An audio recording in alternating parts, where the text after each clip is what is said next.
Horace, we've done it. We really have.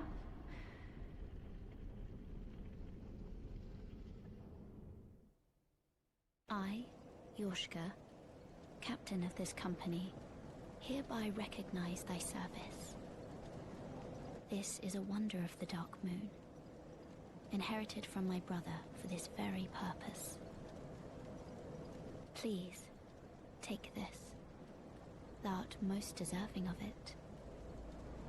As a shade of Father Gwyn and Sister Guinevere, persevere in thy knightly duty, hunting down the gods' would-be foes. I would speak to my brother of this, one day, of the shining new hope that joined our dear company. I speak of thee, of course.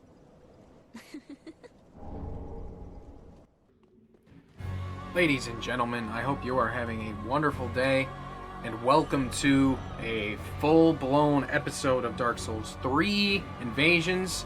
The game has gone on sale for Black Friday, and I have been busting my rump trying to get this here weapon buff for quite some time. I mean, oh, goodbye. Sorry, Henry.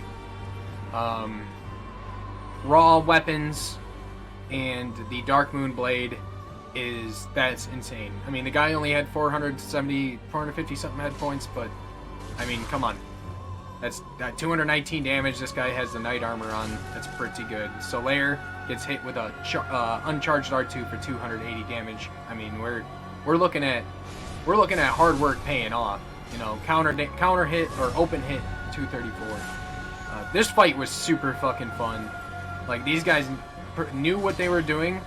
This guy was like backstab fishing. You know, pretty easy to do that when you have summons.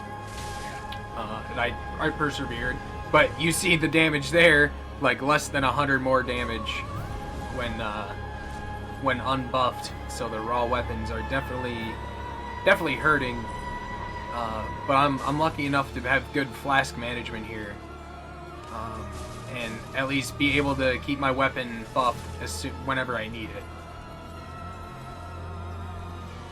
And like I try not to use the straight sword. I mean, in this instance where obviously the host is not here helping Solaire, he's looking to try and get Henry back and try and knock me down. But this guy's backs off. I can put on the Estus ring, give him the R1 Hurricane, and we're on to the host. I don't really like using straight swords too much because it just kind of goes like that. It's pretty easy. You kind of see what they do after you give them the first troop combo.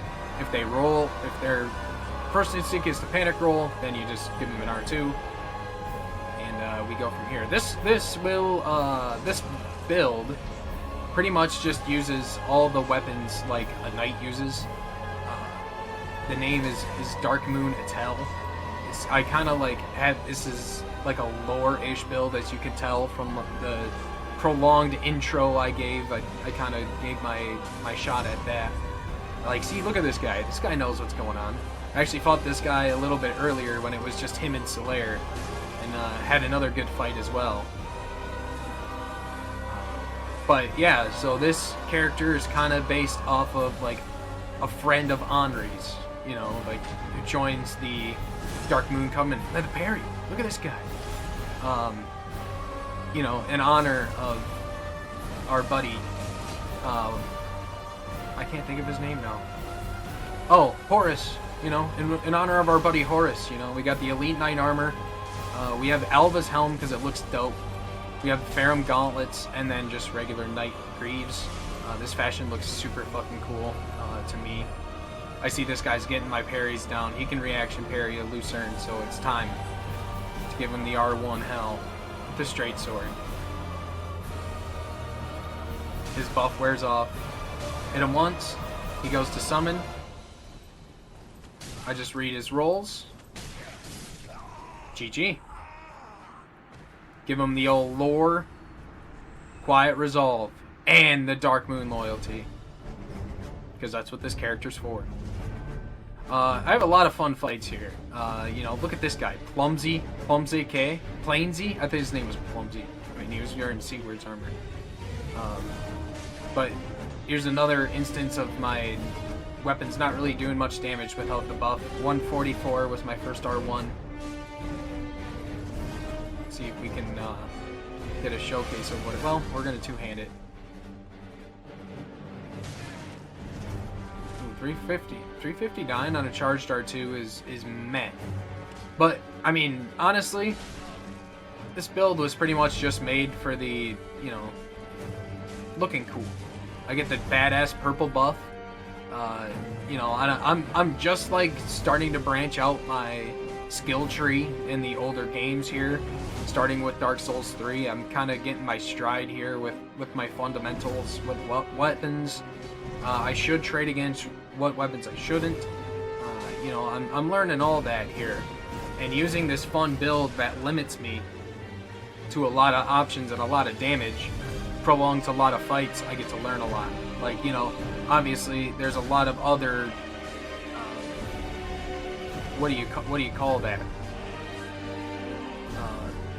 Viable builds that, you know, if you get in a 1v1, you just chase them down quick, and then, you know, it's over. This build doesn't really have that, other than a straight sword. But here we have a lot of fun options, where it's just me and this guy in this little arena.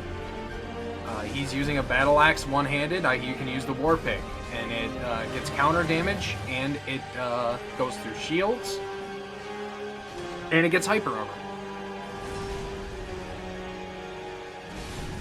I have the Hornet Ring for when I need it. I usually don't. As you can see, I'm sacrificing a slot for fashion with the Untrue Dark Ring, just because I think the fashion looks super cool without, you know, being a red shade. It looks better without.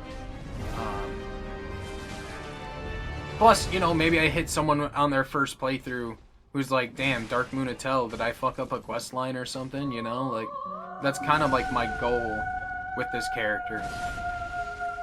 Plainsy GG. Looking good. I mean, look at me go. I mean, man, the war pick with the Darkmoon blade buff just looks good. Just beautiful. Then we have this battle on the bridge. This guy wants to lore walk at me with his weapon buff. I'll lore walk back at him, and we'll see how it all goes. See, the straight sword is just the right play, you know, PvE and PvP. Like, straight sword, look at this. Just spamming that R1. Which is fine. That's how it's supposed to be. It's like Elden Ring and pressing L2. There's no other way to really play the game. And you just have to adapt. I have a lot of fun here with this build. It took me, I'd say, of the hours playing Dark Souls 3, just trying to get this build, like trying to get the Concords, the build probably took about 18 hours. And about 8 of those were farming the Concords.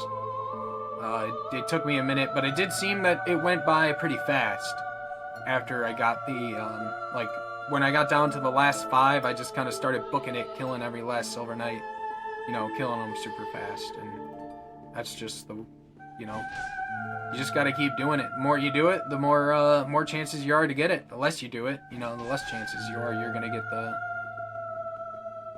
proofs. I'm talking too long. Anyway, enjoy this fight here with Brimstone, and I hope you if you are looking to get the Darkmoon blade, I wish you good luck. You know, go online. I mean, it never hurts. I mean, I got maybe 12. I think I got 12 proofs of Concord from playing online, and the invaders were really fun. You know, there were only a couple of times where I was at the you know, in the woods, getting ganked by invaders and not really helping anybody. But good luck getting Darkmoon Blade. I appreciate you guys for watching, and have a wonderful day. Cheers.